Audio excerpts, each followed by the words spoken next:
Comando Geral, FM O Dia. Olha, Direito do Povo, no ar, na estreia agora.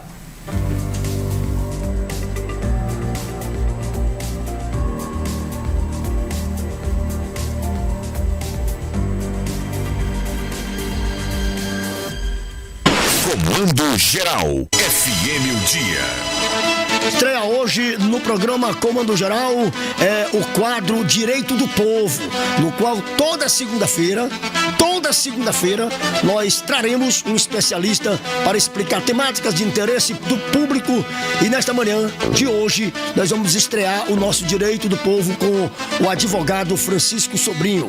O advogado vai responder perguntas dos espectadores sobre direitos trabalhistas. Bom dia, doutor Francisco Sobrinho, seja bem-vindo ao Sistema Dia de Comunicação. Bom dia, Cláudio, bom dia aos ouvintes. Eu espero resolver essas dúvidas, assessorar o povo no que for possível nessa participação, esclarecer dúvidas, para que a gente tenha um programa proveitoso. Muito bem. Olha, hoje você já pode ligar. Atenção, ouvintes, telespectadores. A partir de hoje, esse programa, esse quadro é toda segunda-feira. E atenção, a primeira pergunta: quais são as últimas atualizações da lei trabalhista, doutor Francisco?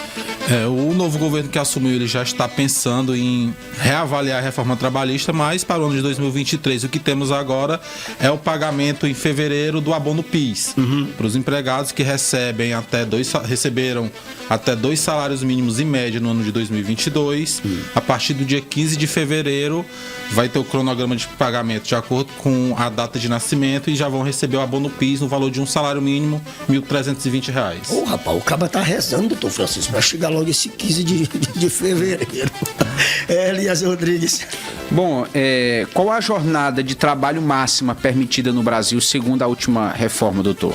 Hoje a jornada ela é de 8 horas diárias e 44 horas semanais. Essa é a jornada padrão. Certo. Algumas categorias trabalham um dia, folga outro, que é 12 por 24, 12 por 36. Mas a padrão são 8 horas diárias, 44 semanais. Ter sempre essa referência para o cálculo, isso, né? Isso. Ou seja, se trabalhou mais do que 8 consecutivas, vai folgar também proporcionalmente. Isso, trabalhou mais que 8 horas no dia, aí vai depender da empresa. Ela pode fazer um acordo de banco de horas, ou seja, se eu trabalhei hoje 10 horas, amanhã eu só vou trabalhar 6 para compensar as 2 que eu trabalhei a mais. Ou o pagamento de horas extras, vai depender se existe algum acordo entre empresa, empregado ou sindicato, se não, pagamento de horas extras. Ali é que vem a famosa hora extra. Passou das 8 horas, já é hora extra. Como ele falou aí, deixar bem claro, viu, doutor Francisco, que depende da empresa, né? Você trabalhou 9 horas, a carga diária é 8, amanhã a empresa pode deixar você trabalhar 7, ou então vai pagar no finalzinho do mês 1 hora a mais. Chico Gomes. Em relação a essa questão da hora extra, ela pode ser colocada no banco de horas a critério da empresa ou tem que haver um acordo prévio? Tem que haver um acordo prévio. O banco de horas ele vai ter prazos, pode ter o prazo de 1 mês, de 6 meses ou de 1 ano. Se for de 1 mês, vai ser entre a empresa e o empregado, faz diretamente com o empregado. Se for entre a empresa e o sindicato, esse banco de horas ele pode ser maior, chegar a 6 meses, 1 ano. Ou seja, o empregado vai passar 6 meses trabalhando e nesses 6 meses ele fiz 2 horas extras num dia, no outro fiz 4, aí eu compenso um dia de folga e no final desses 6 meses se faz a liquidação. Sobrou hora extra, a empresa tem que pagar. Certo. Olha, 2106-9927. Se você está com alguma dúvida sobre o seu 13º, ligue agora, você participa ao vivo, você pode mandar a sua mensagem também de áudio, mensagem de texto para o nosso WhatsApp. 2106-9927 e tire suas dúvidas. Qual o tempo mínimo que o empregado tem para descansar entre 2 jornadas de trabalho? Entre 2 jornadas de trabalho, 11 horas. Então, se o empregado ele trabalhou, por exemplo, até 8 horas da noite, ele não pode chegar a trabalhar às 6 da manhã, começar às 6 da manhã. Então, sempre entre um dia e outro de trabalho tem que ter 11 horas de descanso. Certo. 7 horas e 48 minutos ali. Opa, Chico Gomes. Doutor, uma dúvida aqui. Em relação ao acidente de trabalho, vai para o Código 91. Muitas das vezes o cidadão passou por acidente de trabalho, está no Código 91 e aí o médico da empresa resolve de uma hora para outra tirar o Código 91. Isso é permitido ou qual é o critério para se permanecer com essa questão do Código 91? O acidente do trabalho é todo aquele que acontece no trabalho ou rumo ao trabalho durante o percurso ou ainda alguma doença relacionada ao ambiente de trabalho. A partir desse momento, a empresa emite um CAT, que é o comunicado de acidente do trabalho, para que o empregado fique afastado ou, caso ele não fique afastado, para que ele seja reconhecido na Previdência como acidente do trabalho. Porque o empregado, nessa situação, ele tem estabilidade no emprego. Sim. Por exemplo, o empregado que teve uma doença qualquer, quebrou o braço em casa fazendo qualquer coisa, ficou afastado, volta para o trabalho e ele pode ser demitido.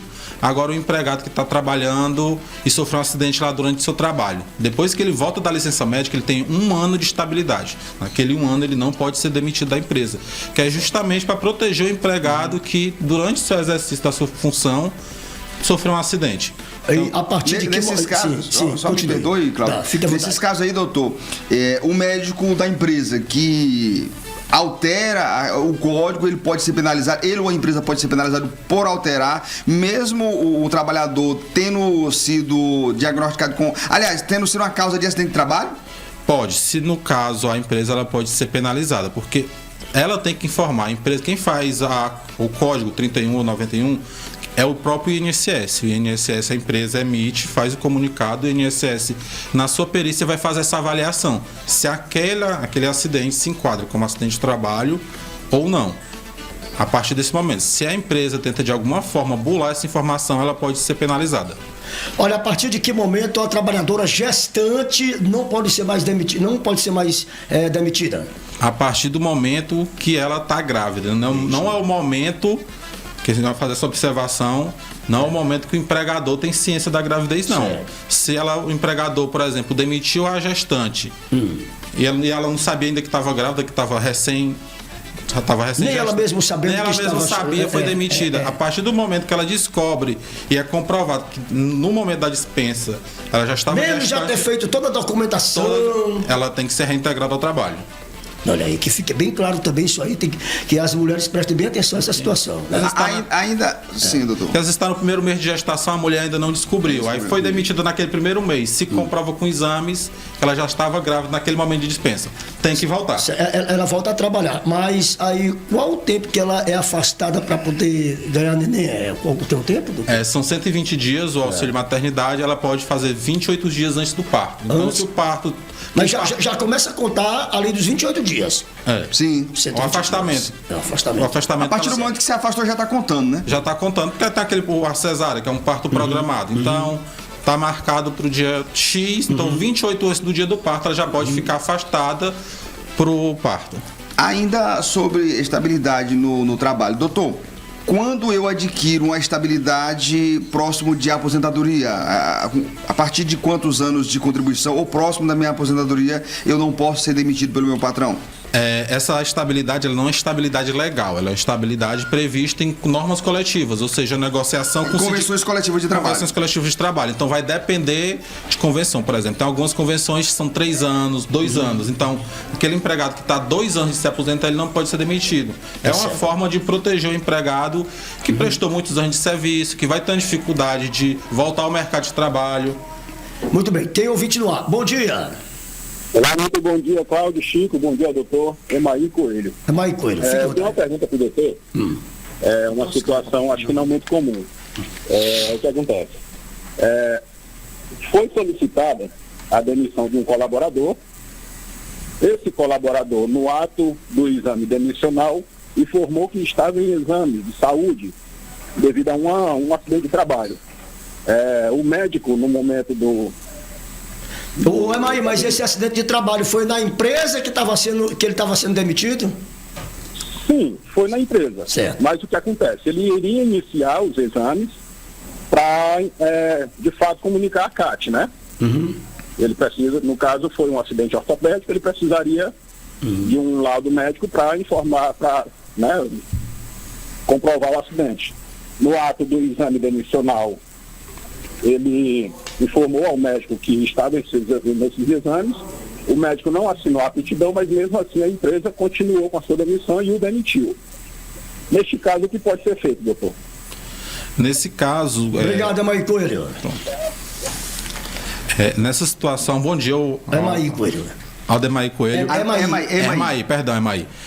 Mas nesse caso, o empregado ele deve acionar o Poder Judiciário, procurar um advogado de sua confiança, acionar o Poder Judiciário, porque comprovado o nexo de causalidade, ou seja, comprovado que aquela doença é relacionada ao trabalho, ele tem direito à estabilidade, ou seja, ele pode ser reintegrado ao trabalho ou, dependendo do trâmite do processo, receber a indenização equivalente a 12 meses de salário, mais eventual indenização por danos materiais, porque ele pode ter reduzido a capacidade de trabalho dele, dano estético, se for um dano que ele provoca alguma lesão que deixa a pessoa em prejuízo de imagem.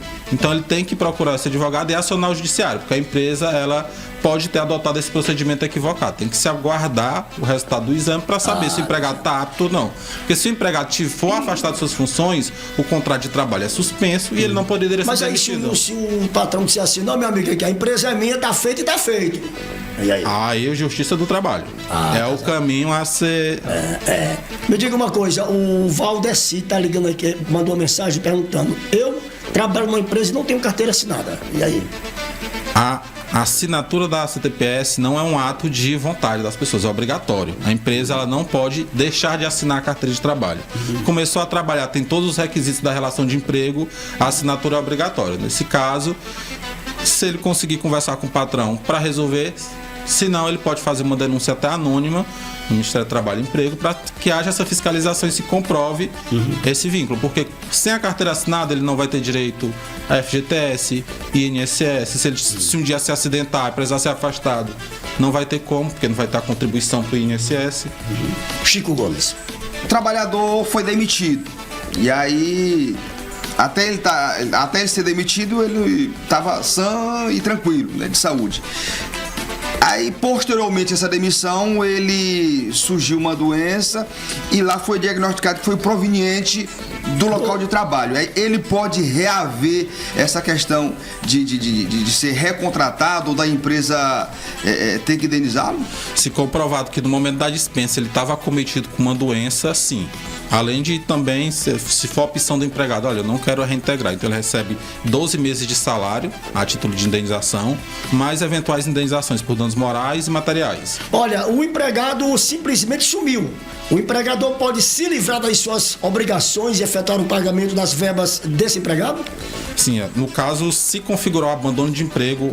E o abandono de emprego. Isso, o artigo 483 da CLT ele vai prever diversas causas que o empregador pode dar justa causa ao empregado. E uma dessas é abandono de emprego, que é configurado, se presume abandono, quando o empregado passa 30 dias sem comparecer à empresa. Então, nesse caso aí, doutor, a responsabilidade cai todo dia para cima do empregado já, né? Do empregado. O empregado ele tem que ter um cuidado, porque o empregado ele tem que comprovar o abandono. Então, ele não é só o empregado sumiu e ele demite. Ele então tem que mandar, tentar contatar o empregado. Eu recomendo que mande carta por aviso de recebimento para comprovar, porque depois o empregado pode processar a empresa e dizer, não abandonei. E o empregador ele agora,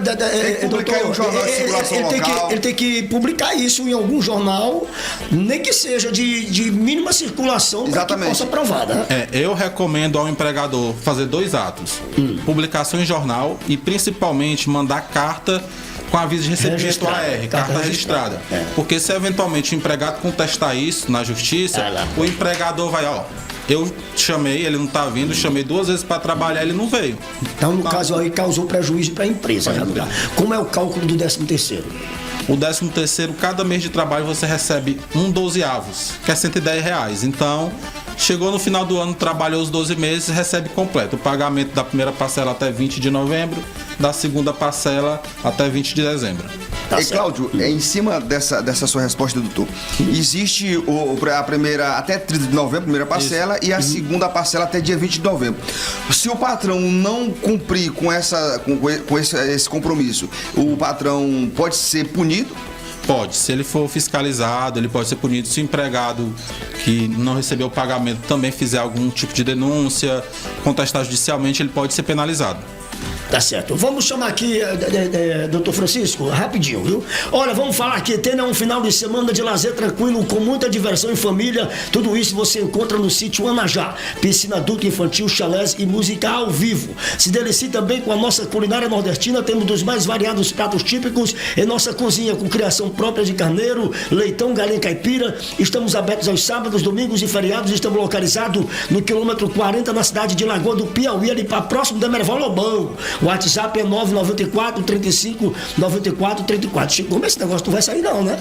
Só eu, a Geice e a Jéssica. Só... Não, nós temos que ir lá, Jéssica. 994. A Jéssica disse que tava sonhando com aquela, te embugar naquela piscina. Tá, vamos 994 35 94 34. Você fala com o nosso amigo Luciano, Dona Rita e o senhor evangelista. Um abraço a todos vocês aí do sítio Balneário Anajá. Chico Gomes. Doutor, a partir do 10º, o patrão tem até o 11º ano e 11 meses para emitir as férias, correto? Ele ultrapassou esse prazo, ele já tem que pagar a multa. E ele manda o patrão, o funcionário assinar data retroativa, o funcionário se recusa. E aí, como é que o funcionário vai se sair dessa saia justa? Hoje a maioria das empresas fazem pagamento por transferência bancária, então é uma questão que já é mais fácil comprovar, a pessoa receber as férias fora do prazo. Certo. Também tem a questão do E-Social. Hoje todos os dados do contrato de trabalho, ele é informatizado pelo E-Social, que é um programa para informar todos os dados. Quando ele entrou, se teve hora extra, férias, tudo. Então também tem essa dificuldade, porque o E-Social ele vai avisar, olha, esse empregado aqui perdeu o prazo de receber as férias. Então já tem que pagar dobrado as férias. A pessoa que tinha R$2.000 para receber de férias, não pagou no prazo, a empresa paga em dobro. E aquele acordo foi igual o caso que aconteceu numa cidade agora próxima aqui, eu não me lembro, que o União, o rapaz foi demitido e foi cobrar os direitos dele, o cara papocou bala na cara dele semana passada, né? Doutor, vocês viram essa história aí? Sim, foi noticiado. Supermercado, se não me engano, no supermercado. Foi. Não, mas foi José de Freitas, se não me engano. União. Foi União. Pois pronto. Doutor, existe aquele jeitinho brasileiro. O patrão paga aqui tudo direitinho, mas pede para o funcionário devolver aquela devolução. E aí, como é que o trabalhador, porque aí o trabalhador, por medo de perder o seu emprego, acaba cedendo à pressão do patronal? E aí, como o trabalhador gerar uma prova em seu favor? Se for...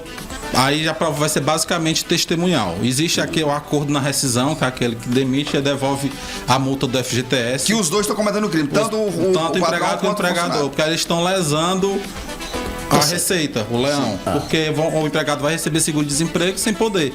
Porque na verdade ele está sendo demitido, mas só para o empregado receber o seguro faz esse acordo. Mas então nesse caso não é uma demissão, é só uma ficção. É só uma ficção. Na verdade eles fizeram uma Agora, na realidade, doutor, se ele for demitido mesmo, aí o cara diz assim, vou pagar todo direito, mas eu tenho que devolver. Aí, como é que fica? Geralmente... Você sabia que tem gente que... É o que mais acontece. É o que mais acontece? O empregado, quando ele for fazer a rescisão, ele leva um acompanhante. É melhor ir com o sindicalista, né? Vai no sindicato, leva acompanhante, porque como é devolvendo em espécie, vai ficar aquela prova dividida. O empregado vai dizer que devolveu, o empregador, o patrão vai dizer que não recebeu, que não pediu. Então, se ele for no sindicato, que o pagamento é feito lá, ou levar uma pessoa... Contador para comprovar, é a melhor situação. Se é uma empresa que adota esse procedimento, o empregado já vai prevenido. Hoje, o senhor que é especialista nesse tema, hoje, qual a maior problemática do trabalhador e o empregador? Hoje a maior problemática que eu vejo é a questão de atraso de pagamentos, principalmente em relação a hora extras.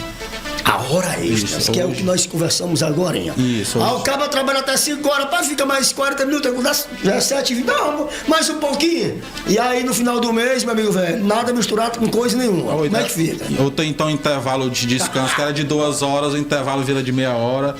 E o empregado muitas vezes com medo de perder o emprego, tem aquela situação, ele fica com medo de fazer essa denúncia. Eu sempre aconselho nessas situações façam denúncia anônima. Tente reunir provas com colegas, mas façam denúncia anônima para ter aquela fiscalização. Você falou agora aí que a jornada de trabalho é de 8 horas. Existem empresas que trabalham com periculosidade? É diminuída as horas? Não, aí vai depender da função, mas Da via de função. regra, Um bombeiro, um frentista. não, 8 horas. 8 horas também. Mas tem que pagar O adicional de periculosidade que é 30% sobre o salário dele. Essas 8 horas, doutor, Se eu encontrar aí um posto de gasolina, você me avisa aí que. doutor, essas 8 horas... 30%. 30%. Periculosidade 30% sobre o valor do O salário. valor do salário. Pá, pois o frentista ganha mesmo. Detalhe, Cláudio. tem Agora que- é perigoso, velho. Agora detalhe, salientar que a insalubridade ela é calculada em cima do salário mínimo, não é em cima do que você ganha. Digamos que você ganhe 3 salários 3 mínimos, mil. mas a sua é calculada em cima de um salário mínimo, correto? Correto. Aí o adicional de periculosidade, que é o do É frentista, calculado em cima do salário mínimo. do salário mínimo. periculosidade em cima da remuneração. Se o salário do frentista é R$2.000, Aí é em cima dos 2 ele mil vai reais. receber R$600. Mas a insalubridade é em cima de um salário mínimo. Isso, a insalubridade, Peraí. Nós temos duas situações. Nós temos Periculosidade e insalubridade. insalubridade e periculosidade. Insalubridade e periculosidade. Certo. Então, nesse caso aí, que recebe em cima do que ele ganha, é a insalubridade. Periculosidade. E o valor sempre de 30%. Insalubridade, que é para atividade que tem um risco com agentes biológicos, por exemplo, pessoa que trabalha em um hospital, ela está sujeita a doença, a risco biológico. De pegar uma infecção, então ela vai receber insalubridade. E a insalubridade, ela pode ser mínima, média e máxima. E é 10, 20 e 40% sobre o salário mínimo, porque até hoje não existe regulamentação para estabelecer uma base de cálculo diferente. O valor, então, como não tem um valor, se fixou o salário mínimo. Agora, doutor, eu sou patrão da Jéssica Salles. Aí ela tem direito. A Jéssica caiu muito. Ela tem direito à insalubridade e periculosidade. Eu posso chegar e optar por pagar só um ou eu tenho que pagar os dois? Até 2018 existia muita controvérsia sobre o tema e muitos juízes determinavam o pagamento dos dois. A partir de 2018 só paga um e quem escolhe é o empregado. O empregado ele vai dizer: eu quero receber periculosidade, eu quero receber insalubridade, e de acordo com o caso concreto ele vai avaliar Doutor, qual o mais benéfico para ele. Via de regra é a periculosidade, mas ele pode, dependendo do caso, a insalubridade ser melhor. Doutor Francisco, e qual a tolerância que o funcionário tem de chegar na empresa? Ele tem que chegar às 7 horas, tem que começar a trabalhar 8 horas. Ele tem tolerância uma tolerância que não possa Pra mais e pra menos, né? Pra mais ou pra menos? Sim, ele tem a tolerância daqueles 5, 10 minutos antes e no final também. Juntando essa tolerância, não passando de 15 minutos, ele não vai ter descontado o dia, também não vai receber horas extras. Então ele chegou 5 minutos atrasado, saiu 10 minutos depois, pronto, não tem problema. Então no caso aí ele pagou o que ele atrasou. Mas aí se ele... Mas sempre assim, nesse limite, de até 15 minutos, não tem problema. Tá, você tem agora um cabo aqui que começa a trabalhar, doutor Francisco. 6 da manhã, aí o cabo tá até 6 da tarde, só tem 1 hora de almoço. Como é que faz então você? No caso dele, laborou 6 às 6 são 12 horas, só teve um de descanso, ele laborou 11 horas. Então ele já extrapolou o limite de 8. Tem 3 horas extras. Então se ele bater pesado na justiça aí, 3 horas extra todo dia. Todo dia. Rapaz, por isso aí tem um bocado de lugarzinho irregular, viu? Agora, doutor, a questão de convenção coletiva de trabalho. Quando há uma convenção, um acordo entre as partes, a convenção ela funciona como efeito de lei. Isso, a convenção, o que rege, né? É o que rege o contrato de trabalho. Então, geralmente as convenções elas trazem condições mais benéficas ao empregado. Elas Que é um acordo entre as partes. Um acordo. Então, por exemplo, a convenção adicional de hora extra é 50%. Se sua hora de trabalho é R$50, sua hora extra é 75%. As convenções coletivas trazem percentuais diferentes, 60%, 100%.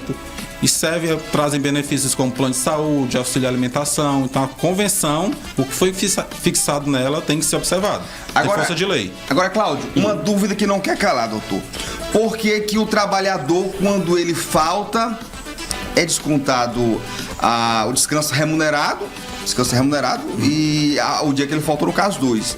E quando ele é solicitado para trabalhar a folga, não há o mesmo benefício? Só há para punir e para beneficiar não há? Me diga aí o que fazer. O descanso remunerado ele é entendido como um benefício que o empregado tem. Trabalhou 6 dias e como ele é uma pessoa, o empregado ele foi assíduo na semana, o domingo é feito o pagamento como DSR, descanso semanal remunerado, em razão da assiduidade dele. Ou seja, ele recebeu o pagamento dos 6 dias de trabalho, vamos supor, e um dia de folga também é feito o pagamento que ele faz. Se ele falta um dia, ele perde o dia e como ele não foi assíduo a semana, ele perde também o DSR. No entanto, quando ele só está para trabalhar na folga, ele só recebe uma diária simples, ou seja, paga 12 e recebe uma. E aí? Se a folga... Nos call center, que aqui tinha uns que eram... Hoje diminuiu mais os call center em Teresina. Você chega 10 minutos atrasado, é R$10. Você trabalha um dia, uma hora extra, um dia extra. O call center é cruel. Aí é só 20. Por que esse cálculo? Ele chega 10 minutos atrasado, ele perde R$10. Aí ele trabalha um dia inteiro da manhã, ele só trabalha até sexta. Não, vem trabalhar amanhã sexta. Você vem trabalhar sábado. Aí no dia todo ele só ganha R$20. Que matemática é essa aí? Nesse caso de trabalho em folga, ele tem que receber em dobro. Então, se o dia de trabalho dele foi R$50, se ele for trabalhar no domingo ou em uma folga dele, é dobrado, é 100%. Ele recebe aquele valor. Mas, as denúncias na teoria, porque as empresas na prática, a grande maioria não fazem isso. Doutor Francisco, pois as denúncias sobre call center é grande, viu? E eu acho que tem que ter uma fiscalização pesada, mais severa, né? Porque o empregado, coitado, ele fica calado porque ele tem medo de perder o emprego. Ele fica com medo de perder o emprego dele. Qual o conselho que o senhor daria para esse pessoal? O empregado, hoje a realidade, se o empregado ele processar a empresa durante o curso de trabalho, ele está demitido. Então, não oriento ele a processar quando está trabalhando, porque eu sei que se eu orientar isso, ele vai perder o emprego. Então, a minha orientação é: faça uma denúncia no Ministério do Trabalho, procure os auditores fiscais ali perto, próximo da Frei Serafim, que são são servidores extremamente competentes, que vão na empresa e vão verificar aquela situação em loco. Porque se eu disser para o empregado: não, você pode processar, vamos processar, eu sei que no dia que a empresa receber a notificação, ele está demitido. Doutor Francisco, olha, nós chegamos ao final. Naquela Câmara, o senhor dá um conselho aí, as suas considerações finais, e converse com os teresinenses, porque tem pessoas que ficam no anonimato, não é isso? É verdade. E fica, se eu fizer isso, eu vou perder meu emprego. Qual o conselho que o senhor daria naquela Câmara lá? O primeiro conselho é: se você tiver alguma dúvida sobre o seu direito trabalhista, procure um profissional da área para fazer uma consulta, saber se realmente a sua dúvida, aquele seu direito, ele está sendo lesado, e a partir daí você procurar o meio disponível. Se você já está numa situação extremamente desgastante com a empresa, melhor sair e aciona judicialmente a empresa. Se não, fazer uma denúncia anônima, ou se você tem uma boa relação com o patrão, sentar para conversar. Mas primeiro, procure um profissional de sua confiança, para você saber se aquele direito trabalhista que você se sente lesado realmente está sendo vilipendiado. Muito bem. Nós tivemos uma conversa aqui muito aberta e franca com o doutor Francisco Sobrinho. Nós agradecemos a sua presença aqui no Comando Geral e vai voltar mais vezes em outros programas. Queria agradecer a participação, a atenção de todos os ouvintes, do Cláudio, do Chico. É um prazer e espero voltar. Ok, então. Direito do Povo.